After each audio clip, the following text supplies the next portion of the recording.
Hello friends, welcome to my channel. हमारे channel में आपका स्वागत है। रोजगार और रोजगार संबंधी हर जानकारी के लिए हमारे चैनल को लाइक एंड सब्सक्राइब जरूर करें। जैसा कि छत्तीसगढ़ लोक सेवा आयोग के द्वारा सब इंस्पेक्टर की एक नई भर्ती जारी कर दी गई है। कहा जा रहा था कि ये छत्तीसगढ़ की जो एसआई की भर्ती है वो व्यापमं के द्वारा ली जाएगी, बट ये जो भर्ती है छत्तीसगढ़ लोक सेवा आयोग के द्वारा ली जाएगी। तो ये बात यहाँ पर क्लियर हो गई है और पूरा नोटिफिकेशन, पूरी जो जानकारी है इस वीडियो में आपको मिलेगी। तो उससे पहले आप हमारे चैनल को लाइक एंड सब्सक्राइब जरूर कर लीजिएगा और किसी प्रकार का डाउट हो तो कमेंट सेक्शन में जरूर पूछिएगा। तो जैसे कि यहाँ पर लिखा गया है, जो विज्ञापन जारी किया गया है उसमें सूबेदार, उप निरीक्षक संवर्ग, प्लाटून कमांडर के रिक्त पदों के लिए सीधी भर्ती निकाली गई है। इसके अलावा ऑनलाइन आवेदन जिन छात्रों को करना है उनके लिए यहाँ पर बिल्कुल ध्यान रखिएगा। ऑनलाइन आवेदन जो है आप 23 अक्टूबर से फॉर्म भरने की तिथि, आवेदन करने की तिथि बता दी गई है। और जो आवेदन करने की अंतिम तारीख है, ध्यान रखिएगा, कई छात्र जो है अंतिम तारीख तक फॉर्म भरते ही रहते हैं, तो वो भी ध्यान रखिएगा। 21 नवंबर के पहले पहले आप फॉर्म भर लें। तो सबसे पहला काम आप ये करिएगा कि 23 तारीख या 23 अक्टूबर से आप फॉर्म भर लीजिएगा। लास्ट टाइम का वेट मत कीजिएगा क्योंकि सेंटर मिलने में आपको दिक्कतें हो सकती हैं। चलिए, तो यहाँ पर सबसे पहली जानकारी को हमने देख लिया। आगे देखते हैं और क्या जानकारी यहाँ पर दी गई है। आगे अगर हम बात करें तो यहाँ पर बताया गया है कि कितनी पोस्ट की कितनी वैकेंसी यहाँ पर निकली है। तो यहाँ पर देख सकते हैं के टेबल, यहाँ पर एक सूची दी गई है और इस सूची के जब हम देखते हैं तो उप निरीक्षक यानी सब इंस्पेक्टर की यहाँ पर हमको देखने मिलते हैं 278 पद। सब इंस्पेक्टर के 278 पद यहाँ पर निकाले गए हैं। इसके अलावा अन्य पदों को जैसे कि हम देखते हैं, अन्य पदों की तरफ नज़र हम डालें तो अन्य पदों में हम देखते हैं कि यहाँ पर प्लाटून कमांडर के अलावा उप निरीक्षक अंगुल चिन्ह, उप निरीक्षक प्रधान, उप निरीक्षक कंप्यूटर, उप निरीक्षक साइबर क्राइम, इसके भी डिफरेंट यहाँ पर पद दिए गए। जैसे 4 पद यहाँ पर, 1 पद, 5 पद इसके और 9 पद हमें साइबर क्राइम के देखने को मिल रहे हैं। इसके अलावा सूबेदार की बात करें, सूबेदार भी बहुत अच्छा पोस्ट होता है फ्रेंड्स, इसे भी ध्यान रखिएगा। इसके पद जो है 19 पद यहाँ पर सूबेदार के निकाले गए हैं। तो यहाँ पर जो पोस्ट का या पदों का जो विवरण दिया गया है ये बिल्कुल यहाँ पर आपको क्लियर दिया गया है। इसमें आप अन्य पिछड़ा वर्ग या अनारक्षित पद भी देख सकते हैं। साथ ही साथ भूतपूर्व सैनिकों के लिए भी आरक्षित पद यहाँ पर रखे गए हैं। चलिए आगे देखते हैं। तो आगे जानकारी यहाँ पर है जिसमें आपके पास सबसे इम्पोर्टेंट जानकारी है कि जो चिकित्सा और इसके अलावा जो अर्हता बोली गई है, शैक्षणिक अर्हता की जो बात की गई है, तो शैक्षणिक अर्हता में हम देखें तो जो सूबेदार और उप निरीक्षक प्लाटून कमांडर के जो फॉर्म भरना चाहते हैं उन्हें कहा गया है कि केवल स्नातक होना है। स्नातक यानी कि ग्रेजुएट होना है, मान्यता प्राप्त विश्वविद्यालय से वे सभी फॉर्म भर सकते हैं। इसके अलावा जो अंगुल चिन्ह और उप निरीक्षक प्रश्नाधीन दस्तावेज के लिए जो फॉर्म भरना चाहते हैं वहाँ पर कहा गया है कि गणित, भौतिक शास्त्र और रसायन शास्त्र से जिन्होंने स्नातक किया हो या उनके समकक्ष किया हो वही ये फॉर्म भर सकते हैं। वहीं अगर जो कंप्यूटर और साइबर क्राइम के लिए फॉर्म भरना चाहते हैं वो कहा गया है कि किसी भी मान्यता प्राप्त विश्वविद्यालय से वे कंप्यूटर एप्लीकेशन में BCA या BSc कंप्यूटर में स्नातक उपाधि हो वही ये फॉर्म भर सकते हैं। तो याद रखिएगा ये जो 2 पोस्ट हैं ये डिफरेंट है। और सब इंस्पेक्टर के लिए कहा जाए तो हम ये कह सकते हैं कि जो अर्हता यानी कि यहाँ पर शैक्षणिक अर्हता डिसाइड की गई है वो केवल ग्रेजुएट है, यानी ग्रेजुएट वाले छात्रों के लिए यहाँ पर हम बात कर सकते हैं कि 278 और साथ ही साथ सूबेदार का जो पद है इस पदों के लिए यहाँ पर 19 जो पद हैं इन्हें टोटल अगर हम देखें तो ये टोटल पद में आप स्नातक हैं तो इतने फॉर्म आप भर सकते हैं। बाकी जो अंगुल चिन्ह और अन्य पोस्ट जो है उसके लिए रखा गया है। चलिए आगे हम देखें तो यहाँ पर जो बोला गया है निर्धारित आयु सीमा को आप ध्यान से देख लीजिए। जो आयु सीमा डिसाइड की गई है तो बिल्कुल देखिए यहाँ पर जो निर्धारित आयु सीमा की बात की जा रही है वो बात की जा रही है 1/1/2024 यानी 1 जनवरी 2024 को 21 वर्ष से कम और 28 वर्ष से आपकी आयु अधिक नहीं होनी चाहिए। इसके अलावा कहा गया था, क्योंकि अभी आपने हाल फिलहाल में सुना होगा कि 5 साल की छूट भी इसमें प्रदान की जाएगी, तो आप बोल सकते हैं कि 28 के बाद 5 और जोड़ लीजिए 33 यानी 33 वर्ष जिनकी आयु मैक्सिमम है ये फॉर्म भर सकते हैं। मैक्सिमम आयु जो छूट प्रदान करने के बाद है। क्लियर है। इसके अलावा यहाँ पर जो अन्य छूट की पात्रता जो बताई गई है, जैसे क्रीमी लेयर की बात करें या छत्तीसगढ़ शासन में जो कार्य कर रहे हैं, इसके अलावा जो सैनिक कार्य कर रहे हैं उनके हिसाब से यहाँ पर और भी डेटा बताए गए हैं, इसे आप देख सकते हैं। और एक लाइन यहाँ पर क्लियर हमें देखने को मिल रहा है, ऐसे विद्यार्थी जो स्थायी अस्थायी शासकीय सेवक हों वे 36 वर्ष से अधिक आयु के नहीं होने चाहिए। यानी मैक्सिमम लिमिट अगर हम कहें आयु की जो लिमिट हमें नज़र आ रही है वह है 36। 36 से अधिक नहीं होनी चाहिए, चाहे कितनी भी आपको छूट इसमें प्रदान की गई हो। चलिए आगे हम देख लेते हैं, आगे और क्या जानकारी हमें देखने को मिलती है। तो इसमें हम देखें तो बाकी आपको भूतपूर्व सैनिकों के बारे में सब चीज़ें दी गई है, और अन्य जितने भी जो अन्य पिछड़ा वर्ग है उनके बारे में भी चीज़ें बताई गई हैं। साथ ही साथ अगर आप फॉर्म भर रहे हैं तो आपके पास दस्तावेज क्लियर होनी चाहिए, ये सब चीज़ें इसमें बताई गई हैं। चलिए अगले इंपॉर्टेंट पॉइंट पर हम लोग आगे बढ़ते हैं, और अगला इंपॉर्टेंट पॉइंट है कि जो परीक्षा का जो प्रोसेस होने वाला है, चयन प्रक्रिया होने वाली है, इस प्रक्रिया को कितने भाग में बांटा गया है उसे हम लोग देख लेते हैं और उसे समझते हैं। तो यहाँ पर अगर हम बात करें जो परीक्षा योजना या परीक्षा चयन प्रक्रिया बताई गई है, उसमें सबसे पहली प्रक्रिया की हम बात करें तो यहाँ पर देखिए सबसे इंपॉर्टेंट है चयन प्रक्रिया। तो जैसा कि अगर मैं बात करूँ इसका अवलोकन जब मैंने किया तो मुझे पता चला कि ये जो पहली जो प्रक्रिया हुई थी उसमें कोई बदलाव ना करके वैसा का वैसा ही फॉर्मेट रखा गया। जैसे सबसे पहली प्रक्रिया क्या होगी, इसमें शारीरिक माप होगा, जिसमें शारीरिक यानी कि आपके नाप जोख हाइट ये सब नापे जाएंगे, और इसके बाद जो है आपको दूसरी जो प्रारंभिक लिखित परीक्षा में भेजा जाएगा। यहाँ पर देखिए फ्रेंड्स लिखा हुआ है, अभ्यर्थी का शारीरिक परीक्षण शारीरिक माप के संबंध में विवाद की दिशा में किसी प्रकार का चिकित्सा अधिकारी का जो निर्णय होगा वो मान्य किया जाएगा। क्लियर है। तब जितने भी छात्र यहाँ पर इसे क्लियर कर लेंगे वो पहुँच जाएंगे सेकंड फेज में या दूसरे चरण में, और दूसरा चरण होगा आपका प्रीलिम्स या जिसे प्रारंभिक लिखित परीक्षा भी कह सकते हैं। इसके अलावा मैं आपको बता देना चाहूँ ये जो क्वेश्चन पेपर होगा या ऑब्जेक्टिव फॉर्म में होगा, यहाँ पर किसी प्रकार का लिखना नहीं है आपको, ये ऑब्जेक्टिव पेपर होगा। क्लियर है। यहाँ पर लिखा भी हुआ है, उपरोक्त योग्य पाए जाने वाले अभ्यर्थियों के कंप्यूटराइज OMR आधारित वैकल्पिक प्रकार के प्रश्न आपको देखने को मिलेंगे। क्लियर है। जो परीक्षा होगी उसके बारे में भी पूरा डिटेल में बताऊंगा आपको क्या क्या सिलेबस रहेगा। तो यहाँ पर बोला गया है 300 अंकों का पेपर होगा, जैसे कि पहले भी हो चुका है, और 300 अंकों के पेपर में जितने भी छात्र हैं वहाँ पर बताया गया है कि जो छात्र यहाँ पर सेलेक्ट होंगे वो सेलेक्ट छात्र जो हैं जितनी भी वैकेंसी है उसके 20 गुना होंगे, 20 गुना। जैसे कि अगर हम देखें 341 पद जैसे बोले गए हैं, हम बात करें 341 के, तो 341 का आप 20 गुना कर लीजिए, 341 का 20 गुना हो जाएगा यहाँ पर आपके पास 6820, यानी 6820 लगभग छात्र जो है मेंस के लिए यानी अगली परीक्षा के लिए क्वालिफाई कर जाएंगे। चलिए देख लेते हैं अगली परीक्षा, यानी कि जो तीसरा स्टेज है, तीसरा चरण जिसे हम कह सकते हैं। तीसरे चरण में अगर बात करें तो यहाँ पर आपको जो एग्ज़ाम है वो अलग अलग पेपर देखने को मिलेंगे। जैसे अगर हम बात करें जो छात्र केवल सूबेदार और SI की तैयारी कर रहे हैं उनको 3 पेपर देने होंगे। यहाँ पर एक हिंदी अंग्रेजी भाषा का पेपर होगा, एक पेपर जिसमें आपको टोटल 200 अंकों का एक पेपर होना है।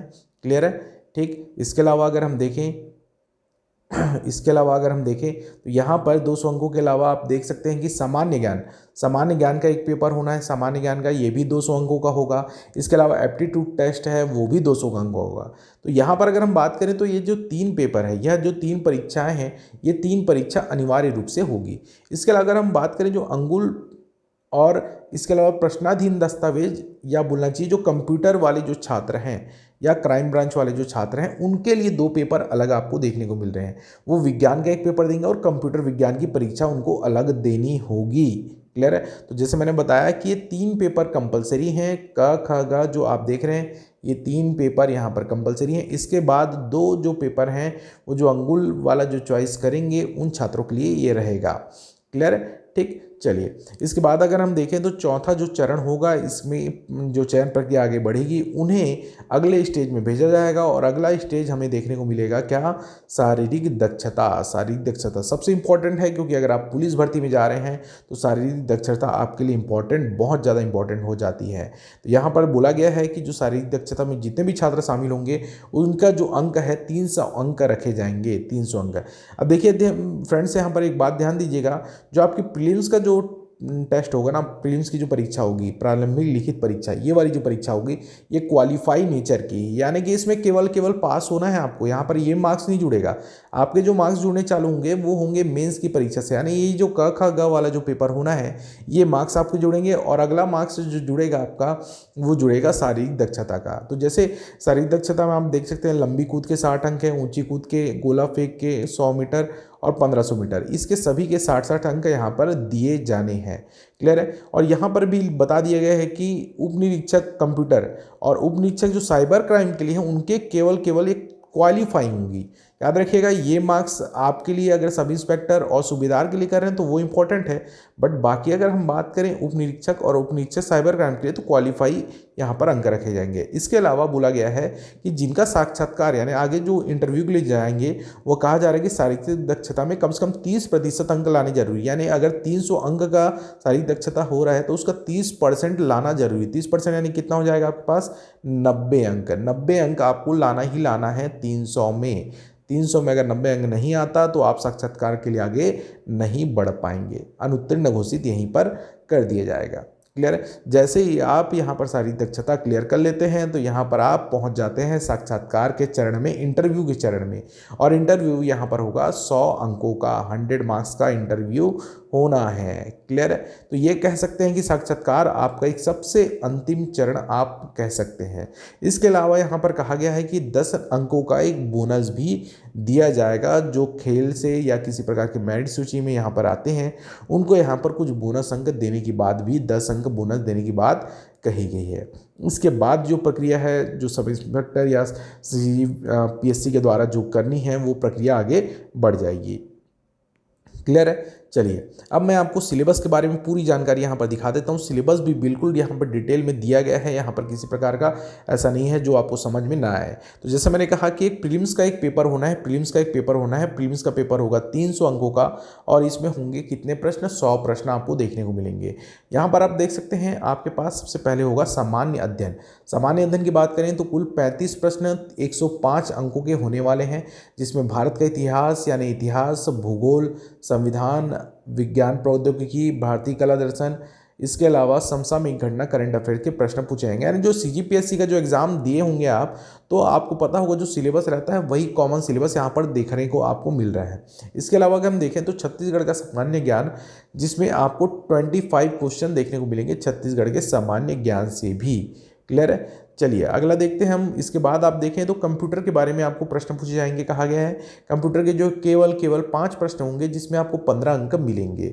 वहीं सामान्य मानसिक योग्यता यानी कि एप्टीट्यूड की अगर बात करें और रीजनिंग की अगर बात करें तो यहाँ पर कहा गया है जो आपका रीजनिंग या तर्क शक्ति, मानसिक योग्यता जो बोला गया है तर्क शक्ति के प्रश्न है जो 10 प्रश्न आएंगे 30 अंकों के। वहीं अगर गणित की भी बात करें, सामान्य गणित की, मैथ्स की बात करें तो वो भी आपके 10 प्रश्न रहेंगे जिसमें 30 अंक आपको मिलेंगे। इसके अलावा हम देखें तो यहाँ पर लैंग्वेज के भी प्रश्न पूछे जाने हैं। तो लैंग्वेज में देख लेते हैं यहाँ पर लैंग्वेज में कितने अंक हैं। तो लैंग्वेज के प्रश्नों की बात करें तो यहाँ पर टोटल प्रश्न 10 हैं और इसमें भी 30 अंक मिलेंगे। और वहीं अंग्रेजी भाषा की बात करें तो अंग्रेजी भाषा के भी आपके 5 प्रश्न हैं और आपको यहाँ पर 15 अंक यहाँ पर मिलने हैं। क्लियर है फ्रेंड्स। तो लैंग्वेज की अगर बात करें तो हिंदी का वेटेज थोड़ा सा हमें ज़्यादा नज़र आ रहा है और अंग्रेजी के केवल 5 प्रश्न आपको देखने को मिल रहे हैं। तो ये जो सिलेबस आपने देखा है, ये जो पहला जो प्रीलिम्स होगा उसका सिलेबस आप देख रहे हैं। पहला जो प्रीलिम्स का सिलेबस है वह आपने देखा। क्लियर है। तो इसमें आपको केवल और केवल जैसे मैंने कहा कि क्वालिफाई होना है। यहाँ पर कोई आपको मेरिट नहीं बनेगा, केवल क्वालिफाई होना है। इसके जो 20 गुना जो छात्र हैं वो आगे मुख्य लिखित परीक्षा में जाएंगे। मुख्य लिखित परीक्षा में जैसे मैंने कहा कि सबसे पहला एक जो पेपर होना है वह हिंदी व अंग्रेजी भाषा का होना है, लैंग्वेज का होना है, जिसमें 125 अंक 125 जो है अंक हिंदी के रहेंगे और 75 अंक अंग्रेजी के रहेंगे। यह सबसे पहला पेपर होगा 200 अंकों का। इसके बाद अगर हम बात करें सामान्य ज्ञान का भी यहाँ पर पेपर होना है, तो सामान्य ज्ञान के बारे में बोला गया है 200 यहाँ पर प्रश्न रहेंगे, 200 अंक रहेंगे। 3 घंटे का ये पेपर होना है जिसमें पूरी चीज़ें यहाँ पर दी गई है फ्रेंड्स, आप देख सकते हैं।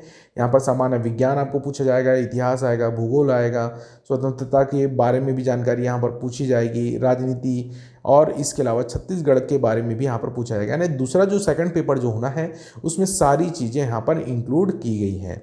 इसके अलावा तीसरा जो पेपर देखें एप्टीट्यूड टेस्ट, तो एप्टीट्यूड टेस्ट में हमको देखने मिलेगा रीजनिंग और साथ ही साथ मैथ्स के प्रश्न आपको नज़र आएंगे।